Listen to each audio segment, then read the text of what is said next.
Y tengo de parte de Dios una palabra que a mí me ha quebrantado, pero una palabra que a mí me ha animado. Y una palabra que yo creo que hoy debemos poner en práctica. Y voy a predicar con el título Sobrepasando las expectativas. Sobrepasando las expectativas. Y voy a estar leyendo un solo verso. Es el verso central. Está en Efesios 3. No le voy a decir cuál verso porque quiero primero introducir el mensaje de esta mañana diciéndole que muchos de nosotros tenemos personalidades diferentes. Y esa diversidad honra a Dios y a Dios le agrada. Sería muy aburrido que todos tuviéramos la misma personalidad. Estas diferencias hacen que la interacción, esa de la cual empecé y por algo el Señor me puso a hablar de eso primero, hace que nos edifiquemos unos a otros y que de la forma en como tú actúas o como yo actúo, de alguna manera te da conocimientos, te hace crecer para tú poder actuar y crecer en situaciones similares.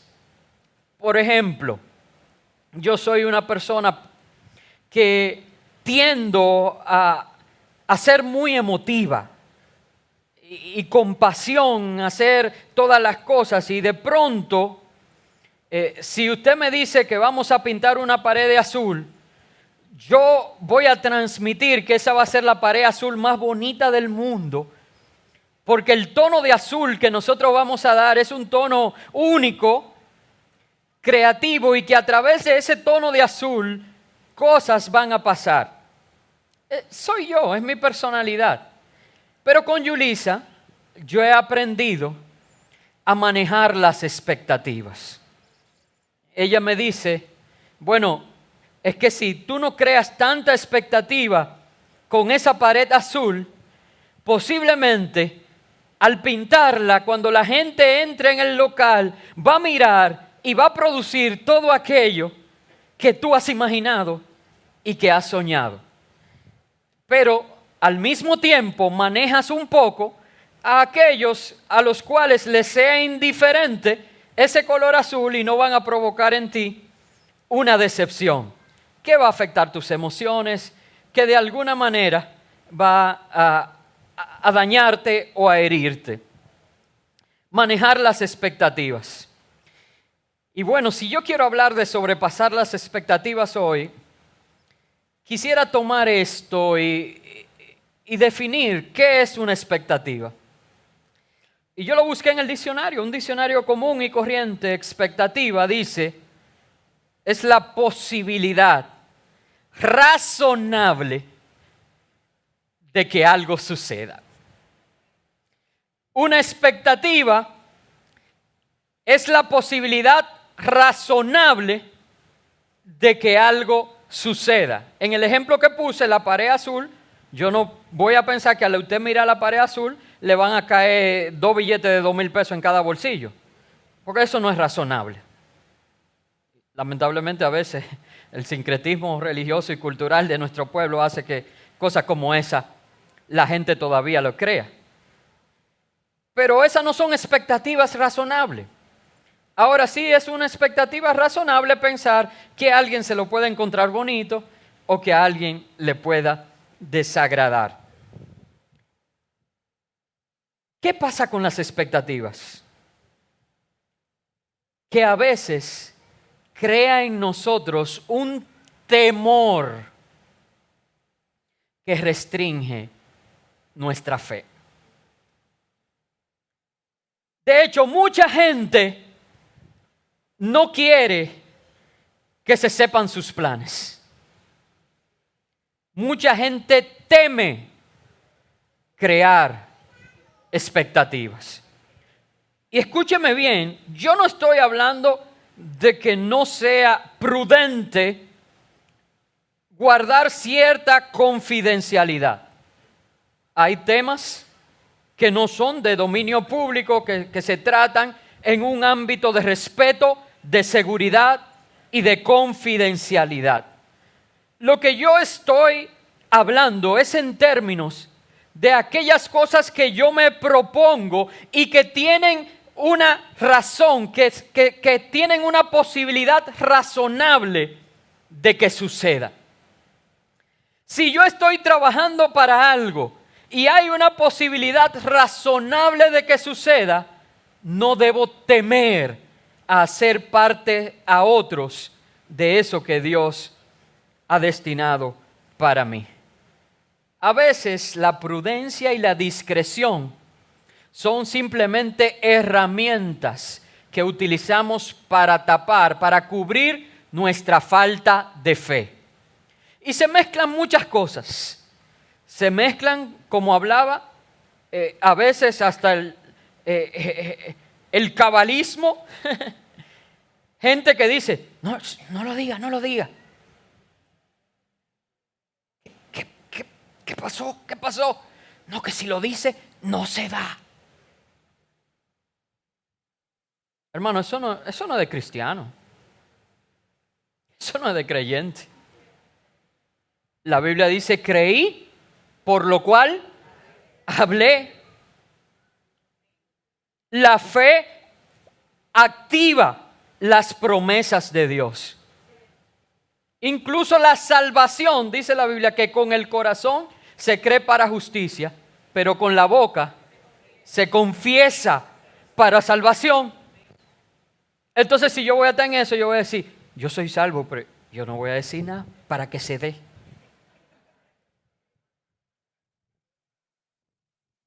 Pues muchas veces nosotros actuamos de la misma manera.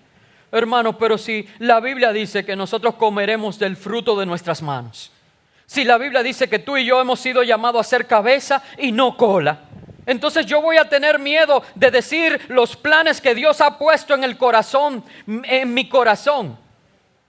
Y lo voy a decir por miedo a que si lo hablo no se van a dar. Escúchame, hermano, pero estamos disfrazando la discreción como la falta de fe, como discreción. Por un lado están los que en esa mezcla de creencias piensan de esa manera. Y por otro lado están aquellos que quieren guardar su reputación. Quieren guardar su integridad de corazón. ¿A qué me refiero con esto? Que si yo digo que yo me voy a proponer construir esto y luego no puedo construirlo, quedo mal delante de la gente. Y recuerden, no voy a entrar porque no es el tema hoy, así superficialmente, la diferencia entre Saúl y David, que ambos pecaron delante de Dios.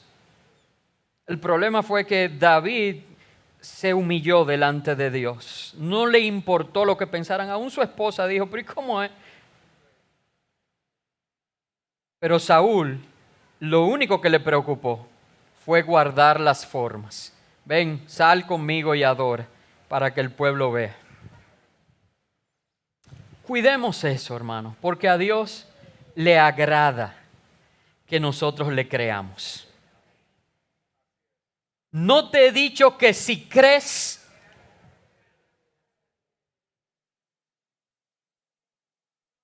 entonces hay una condición? Nos gusta, suena bonito. Ay, yo quiero ver la gloria de Dios, pero no te he dicho que si crees.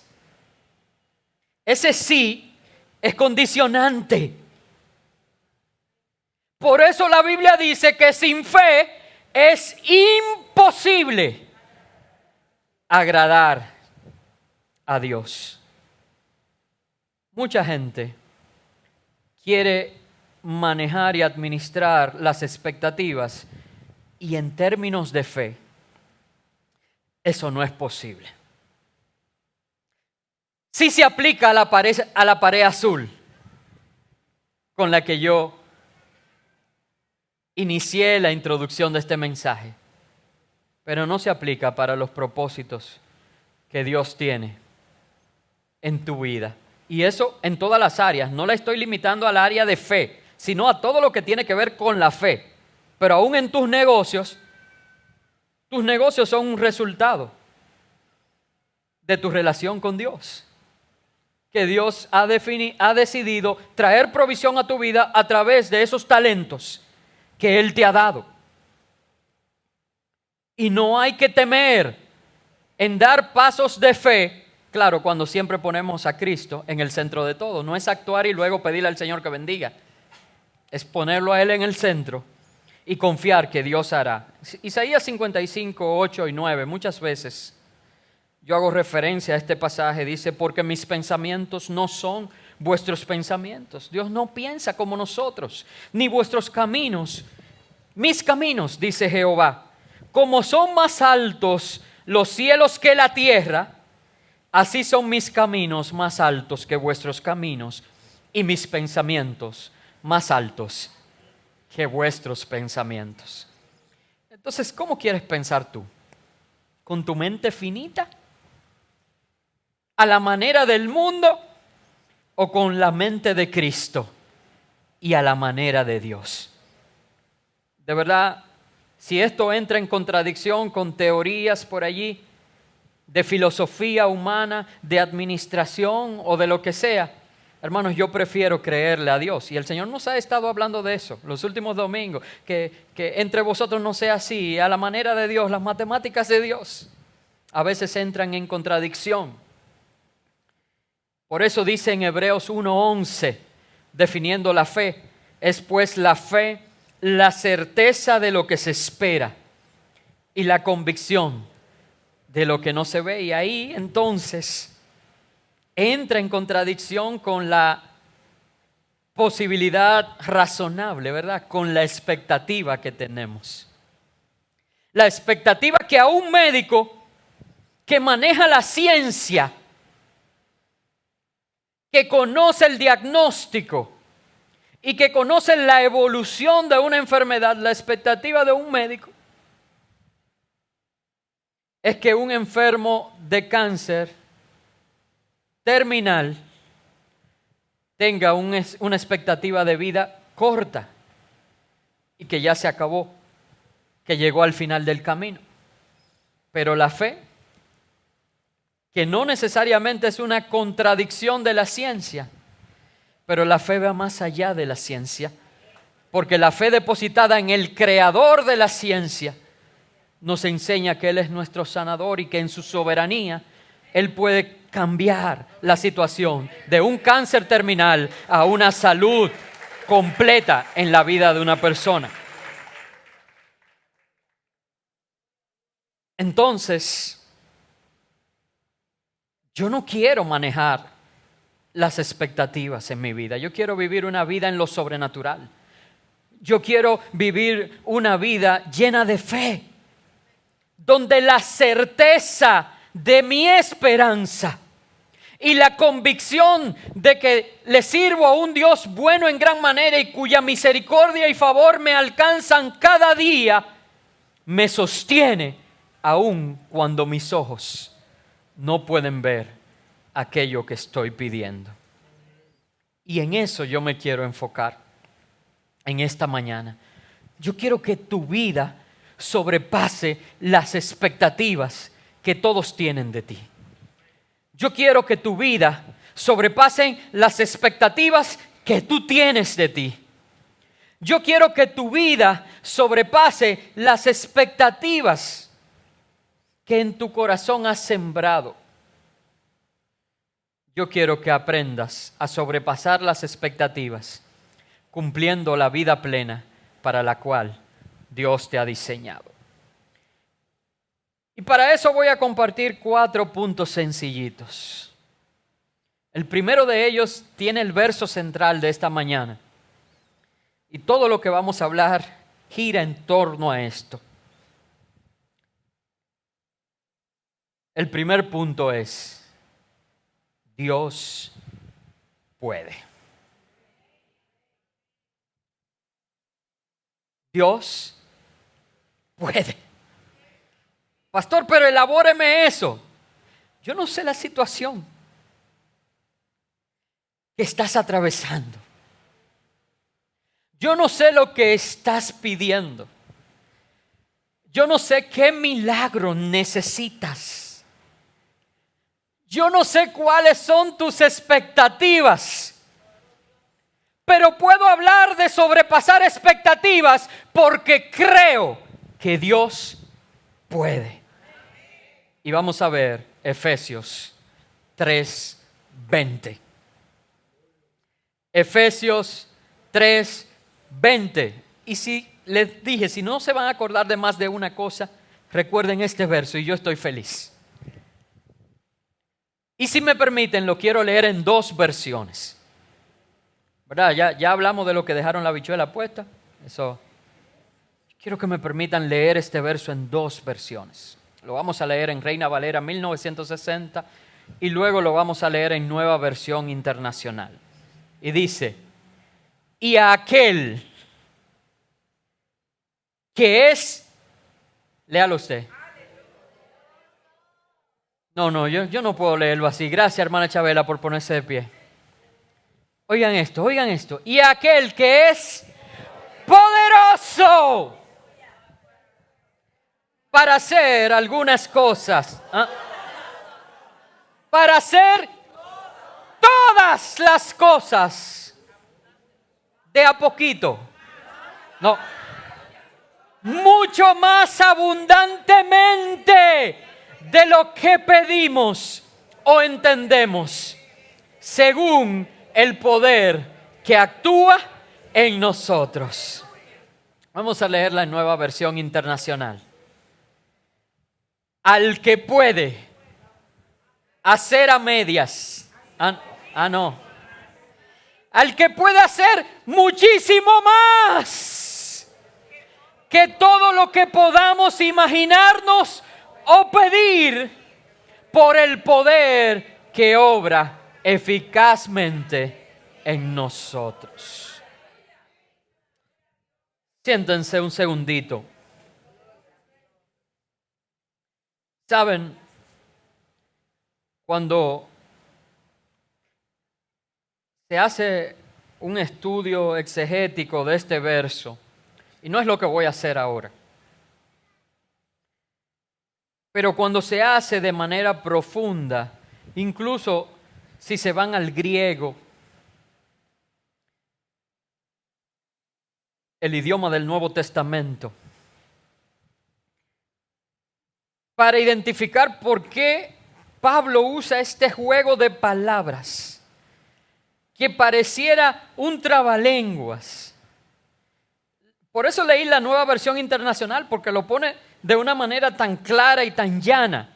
Pero en la versión Reina Valera 60, de verdad que de alguna manera leer solamente este verso nos impresiona. Hay un juego de palabras allí. Pablo dice, aquel que es poderoso para hacer todas las cosas mucho más abundantemente. Dicen las notas de los traductores que lo que quería dejar el apóstol Pablo en esta carta a la iglesia en Éfeso era bien marcada la grandeza, la posición, el poderío, la majestad de aquel a quien se refería. Para que no se confundiera, porque nosotros a veces hablamos de poder y decimos, ese hombre es poderoso. Poderoso económicamente porque tiene una posición económica holgada. Ese hombre es poderoso porque tiene una posición política que le permite tomar decisiones que afectan al pueblo. Pero saben, Pablo no se conformó con decir que él es poderoso. Pablo no se conformó con decir que Él puede. Pablo dijo que Él es poderoso para hacer todas las cosas. Pero ya, ¿verdad? El todo para nosotros es todo. Pero dice, mucho más, abundantemente de lo que pedimos o entendemos. Allí me gusta lo que dice Nueva Versión Internacional. No solamente lo que podamos pensar, lo que imaginemos. Esas cosas que son impensables. Aquello que es sobrenatural. Dios puede hacerlo. Los discípulos podían pensar que Jesús les alcanzara en el mar de Galilea remando en una barca. Y que fuera tan fuerte y remara que pudiera alcanzarlo. Eso era algo que ellos podían pensar. Pero Jesús les alcanzó caminando sobre las aguas. Y eso es impensable. Porque habrá algún físico aquí que pensará en el principio de Arquímedes y dirá, es imposible. Pero para el que cree, todo es posible. Hermano, yo no quiero que tú pienses en Jesús caminando sobre el agua ahora. Yo quiero que veas a Jesús caminando en esa situación por la que piensas, por la que imaginas que no hay manera, que no hay una salida. Y yo quiero decirte, Dios puede.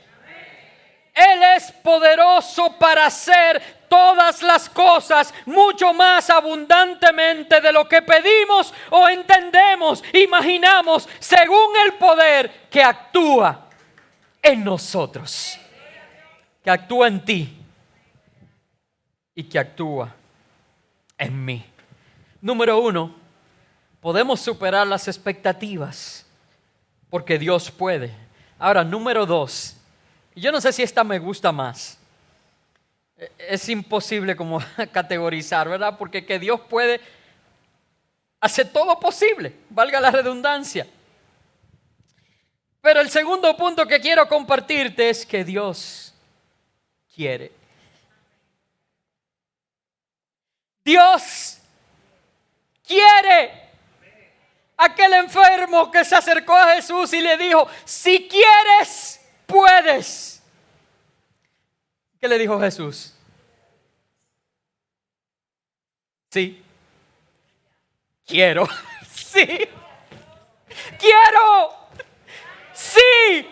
Quiero. Hermanos, eso me saca lágrimas. Que no importa la situación, ya dejamos establecido, Él puede. Pero nosotros venimos delante de Él y decimos, yo sé que tú puedes. Ahora mi pregunta es, ¿tú quieres? Y el Señor te dice, mírame como que Él te está mirando ahora. El Señor te dice, sí, hijo mío, sí. Sí quiero. Sí quiero. Primera de Corintios 2, verso 9 dice, antes bien, como está escrito, cosas que ojo no vio, ni oído oyó, ni han subido en corazón de hombre, son las que Dios ha preparado para los que le aman. Hermanos, yo no sé si tú ves un manejo de las expectativas ahí. No, yo creo que se están volando las expectativas. Dios está diciendo, yo quiero que vivas una vida sobrenatural. Cosas que ojo no ha visto. Miren cómo en Eclesiastés el predicador dice que vanidad de vanidades, todo es vanidad, que no hay nada nuevo debajo del sol y que todo suceso, que un mismo suceso acontece a todos. Pero aquí en Corintios, la Biblia está yendo más allá. Está rompiendo moldes, está superando expectativas y dice, es que necesitas tener la mente de Cristo para que cosas que ojo no vio, cosas que oído no ha escuchado, cosas que no han subido al corazón de un hombre alguno, es decir, cosas que nadie se ha imaginado de antemano ya. ¿Por qué digo de antemano? Porque dice, son las que he preparado. No fue que se improvisó. Dios la preparó para aquellos que le aman. Dios puede, Dios quiere. Ahora, ¿cómo Dios lo hace? Y este es el tercer punto, es que Cristo habita en nosotros. Los versos 17 y 19, voy a saltarme el 18 solo por un asunto de tiempo. Allí mismo en el capítulo 3 de Efesios, donde estamos predicando, ¿verdad? Estamos en Efesios 3, 20. Ese es el verso central. Pero Pablo viene hablando en ese texto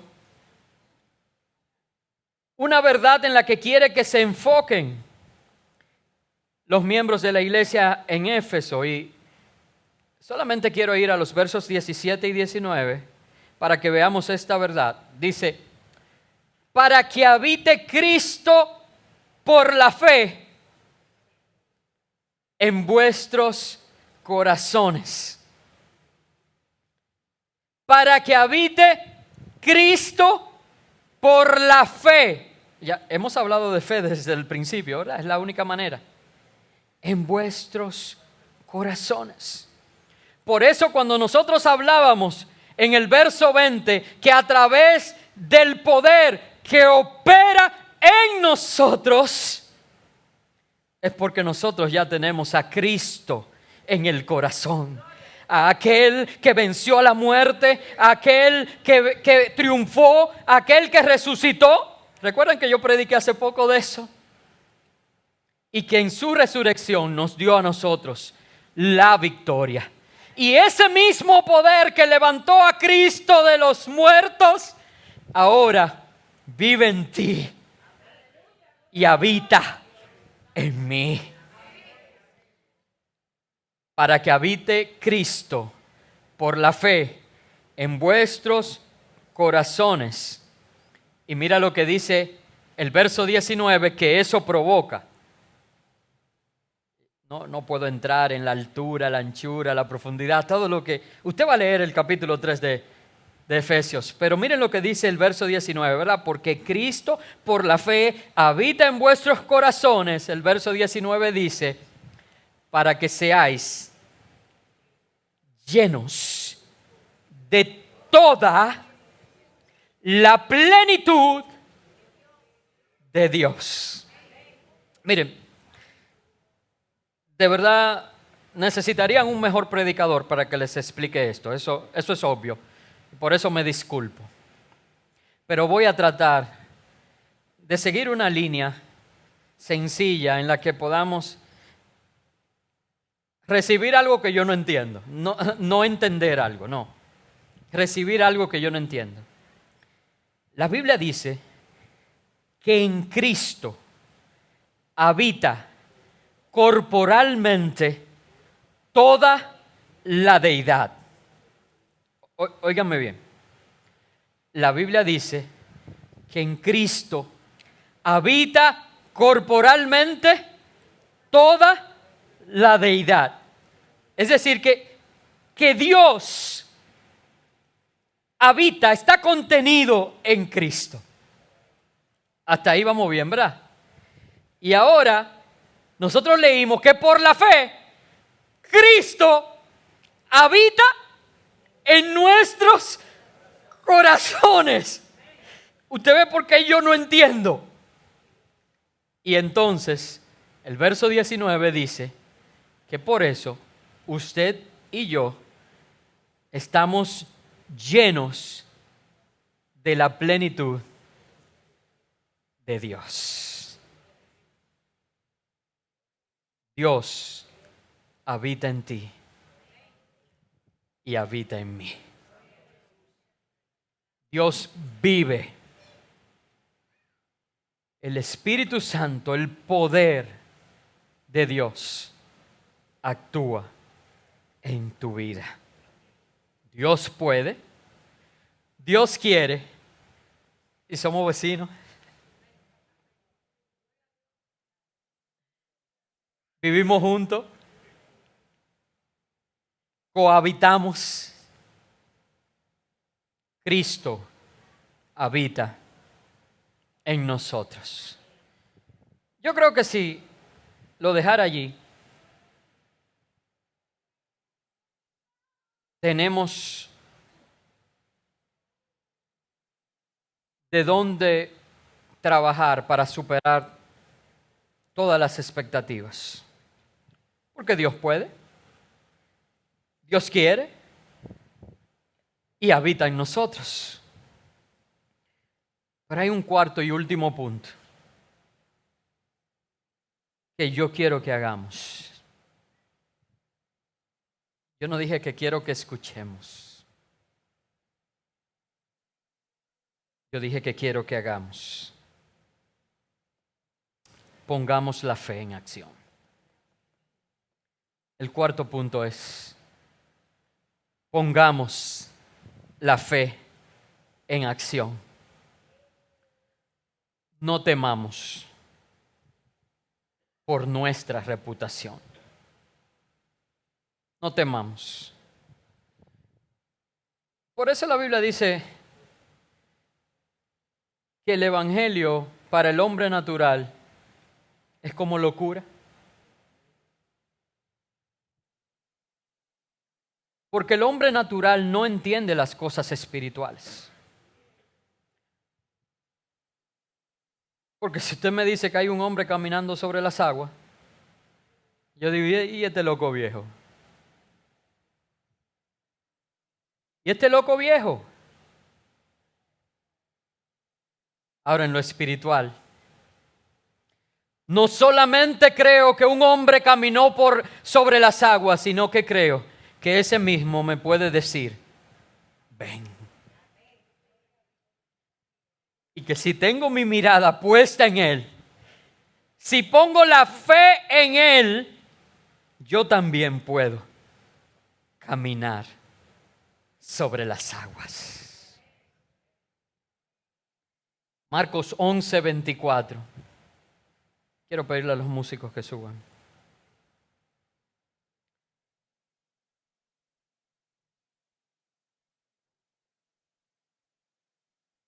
Miren, hubo episodios donde Jesús mandó a los discípulos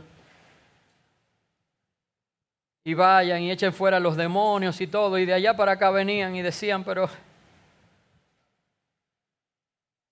Jesús le dice, no, espérense, y Él lo echa afuera y dicen, ¿y por qué nosotros oramos y no pudimos echarlo fuera? Y Jesús le dijo, porque piden y no reciben, porque piden mal.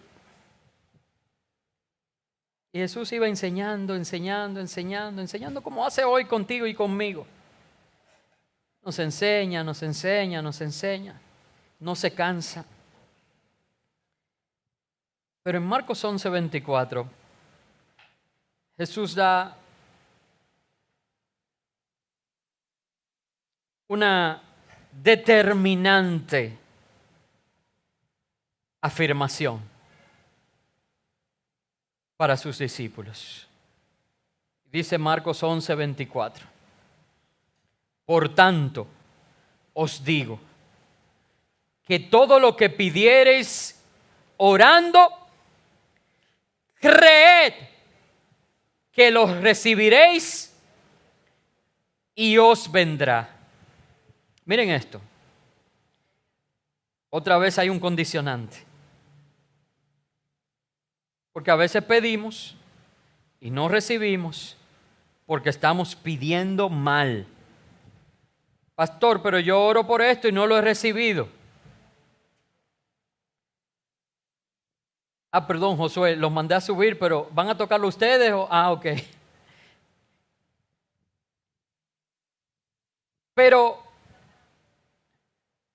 aquí no solamente dice, todo lo que pidiereis, lo recibiréis.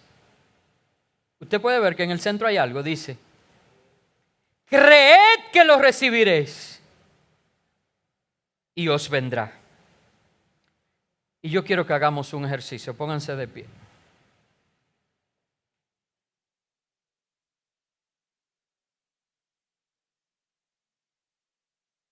Miren, yo no sé con qué expectativas usted vino a la iglesia hoy.